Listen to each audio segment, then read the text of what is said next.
اعوذ باللہ من الشیطان الرجیم بسم اللہ الرحمن الرحیم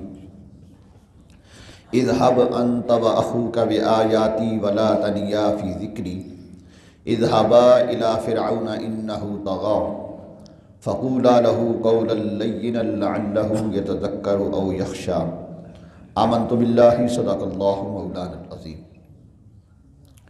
سورہ طٰہٰ کی آیت نمبر 41 سے لے کر 44 تک 3 آیات مبارکہ کی تلاوت کی گئی۔ ان آیات مبارکہ میں اللہ رب العالمین نے حضرت موسیٰ علیہ السلام اور ان کے بھائی حضرت ہارون علیہ السلام کو اللہ رب العالمین نے ارشاد فرمایا کہ آپ نے اپنا فرض منصبی ادا کرنا ہے، اور وہ یہ کہ اللہ کا پیغام لوگوں تک پہنچانا ہے، خاص طور پر اس زمانے کا جو اس قوم کا سردار تھا کافر فرعون، وہ سرکش ہو چکا تھا، اور جتنی بڑی مصیبت ہوتی ہے اتنی بڑی ہی اس کی دوا کی جاتی ہے، اس کا علاج کیا جاتا ہے، جتنی بڑی بیماری اتنا بڑا ہی علاج۔ تو چونکہ یہ سرکش ہو چکا تھا اور یہ دعویٰ کرتا تھا انا ربکم الاعلیٰ، میں بڑا خدا ہوں، میں ہی رب ہوں، تو اس کی ہدایت کے لیے، اسے راہ راست پہ لانے کے لیے اللہ تبارک و تعالیٰ نے بیک وقت 2 نبیوں کو مبعوث فرمایا، اور ارشاد فرمایا اذهب انت واخوک بآیاتی ولا تنیا فی ذکری، فرمایا آپ اور تمہارا بھائی، آپ دونوں میری نشانیاں لے کر جائیں، ولا تنیا فی ذکری، اور میری یاد میں سستی نہ کرنا۔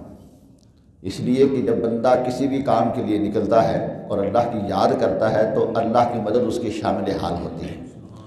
اس لیے ہمیں حکم یہ ہے کہ جب بھی اپنے گھر سے نکلو، بسم اللہ توکلت علی اللہ لا حول ولا قوۃ الا باللہ العلی العظیم، یہ پڑھ کے نکلو، اللہ کی مدد شامل حال رہو گی، اور فرشتے تمہاری مدد کے لیے تمہارے ساتھ ساتھ رہیں گے، کیونکہ ذکر کرنے والا جس رب کو یاد کرتا ہے وہ مذکور اپنے ذاکر کے ساتھ رہتا ہے، جسے یہ یاد کر رہا ہوتا ہے وہ اس کے ساتھ ہوتا ہے، اور جب اللہ رب العالمین کی معیت شامل حال ہو تو پھر اللہ رب العالمین بندے کو ضرور کامیابی عطا فرماتا ہے۔ اس لیے حضرت موسیٰ علیہ السلام اور حضرت ہارون علیہ السلام کو اللہ نے شاہ فرمایا ولا تنیا فی ذکری، اس کے پاس جاؤ میرا پیغام لے کر، لیکن میری یاد میں سستی نہ کرنا، میرا ذکر کرتے رہنا۔ اذهبا الی فرعون انہ طغی، دونوں فرعون کے پاس جاؤ، بے شک اس نے سرکشی کی ہے، سر اٹھایا ہے، سرکشی کی ہے۔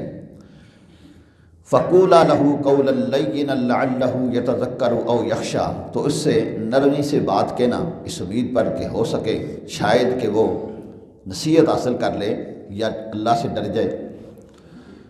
نرمی سے بات کرنے کا حکم اللہ نے ارشاد فرمایا۔ مفسرین فرماتے ہیں ایک تو وجہ یہ کہ حضرت موسیٰ علیہ السلام کی اس کے پاس پرورش ہوئی تھی، اور جو پرورش کرنے والا ہو اس کے ساتھ نرمی ہی کرنی چاہیے۔ سب سے زیادہ ماں باپ اپنی اولاد کی پرورش کرتے ہیں، اس لیے اللہ رب العالمین نے ارشاد فرمایا وَخْفِضْ لَهُمَا جَنَاحَ الذُّلِّ مِنَ الرَّحْمَةِ، کہ اپنے ماں باپ کے لیے اپنے نرمے کے بازو ہر وقت بچھائے رکھنا۔ اور اس نے بھی جو کہ حضرت موسیٰ علیہ السلام کی پرورش کی تھی، آپ اس کے گھر میں بڑے ہوئے تھے، تو اس لیے اللہ نے ارشاد فرمایا کہ بظاہر وہ تمہارا محسن ہے، اس نے احسان کیا ہوا ہے، لہذا نرمی کس کے ساتھ اس سے بات کرنا۔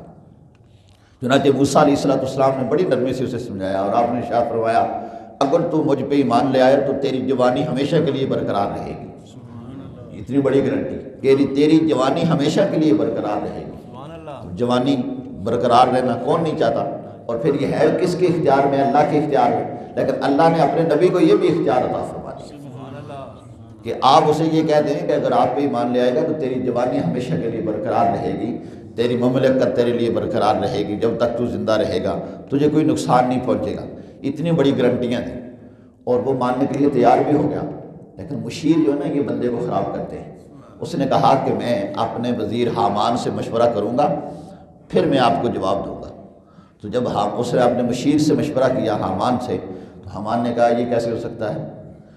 تو اپنے آپ کو رب کہلاتا ہے، لوگ تیرے آگے سجدہ کرتے ہیں، تو اپنے بڑے منصب سے ہٹ گیا تو عابد بنے گا، تو عابد بنے گا، یعنی تو کسی کے آگے جھکے گا، تو اللہ کے آگے جھکے گا، لوگ تیرے آگے جھکتے ہیں، تو یہ تیری بےعزتی ہو جائے گی۔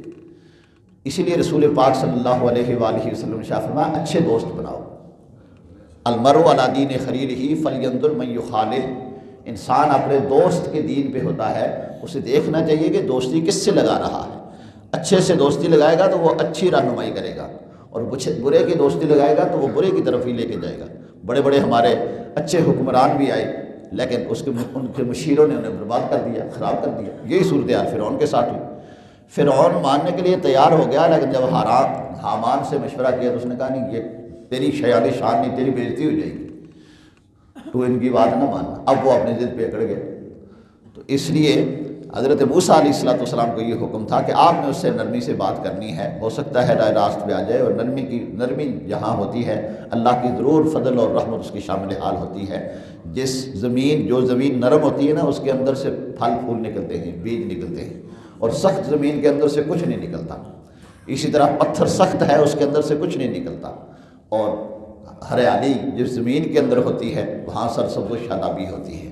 اس طرح جو شاخ تر ہوتی ہے اس کے ساتھ میوہ لگتا ہے اور وہ جھک جاتی ہے۔ تو نرمی، عاجزی، انکساری یہ اللہ کو بڑی پسند ہے۔ حضور علیہ السلام نے ارشاد فرمایا کہ جس کے اندر نرمی ہوتی ہے اس کے اندر اللہ نے خیر رکھی ہوتی ہے، اور جس کے اندر سختی ہے اس کے اندر برائی ہے۔ نرمی ہی اللہ کو پسند ہے، اس لیے رب کائنات نے موسیٰ علیہ السلام کو اسی بات کا حکم فرمایا۔ اللہ رب العالمین ہمیں اپنے معاملات میں نرمی اختیار کرنے کی توفیق نصیب فرمائے۔ وآخر دعوانا ان الحمد للہ۔